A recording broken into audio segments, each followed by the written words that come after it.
咁今日我哋就講點樣喺電話 send 啲 file 過去電腦嗰度。咁首先你用條 USB 線插落個電話啦。咁喺電話嗰度撳file transfer。咁我而家用緊 Android 嘅。咁你批准咗之後呢，你就應該睇到個電話入邊嘅嘢。咁你撳落去呢，就會睇到你電話所有嘅 folder。咁我而家試下喺呢個電腦嘅 download folder 將呢個 test file copy， 即係複製。咁你撳呢個箭嘴，一翻轉頭去翻電話嗰度，咁就貼上。咁而家再試下喺個電話嗰度剪出嚟，剪出嚟呢就變咗會變翻低一個版本。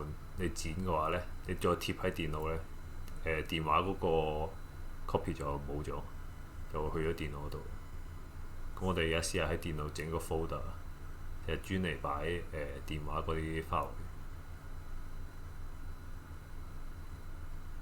有可能要等一等。係 OK，咁就copy 咗啦，成功。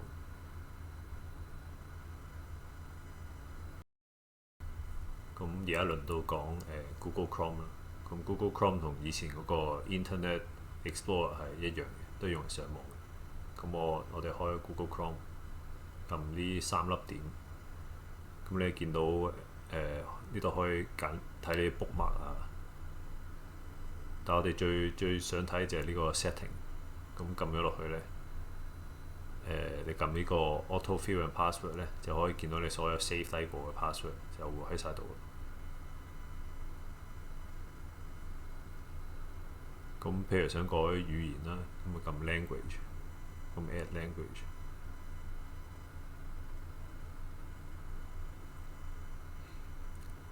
咁就揀中文啦，再撳呢三粒點 move to top。咁呢個如果你想嘅話呢，你可以校呢個 display Chrome in this language， 咁就用翻嗰個語言嚟顯示 Chrome 嗰啲界面嘅。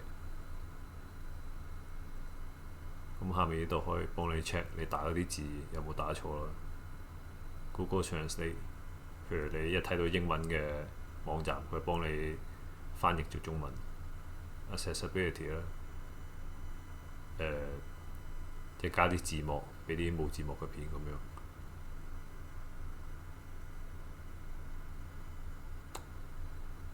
咁之後呢，呢個 Incognito Window 呢，就你所有去嘅網站呢，都唔會 save 低喺呢個 Chrome 嘅歷史嗰度嘅。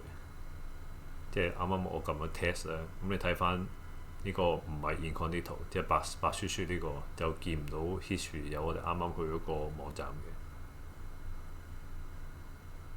咁即係譬如你做緊啲敏感啲嘅嘢呢，你就可以用呢個 Incognito 嚟做。但係你個 ISP 都係見到你去邊個網站，只不過佢冇 save 低喺呢個Chrome 上面。咁另外我哋去啲網站呢，可以 add bookmark 嘅，咁即係撳呢個星號。咁你想整走佢呢，又撳翻個星號，撳 remove， 或者呢，你撳呢三粒點，呢度都可以用嚟 bookmark 嘅。咁右上角有三個掣啦，啱啱撳咗減嗰個啦，咁啊縮細。呢個呢，就搞到嗰個視窗細啲。你撳多次佢就放翻大，係咁多啦。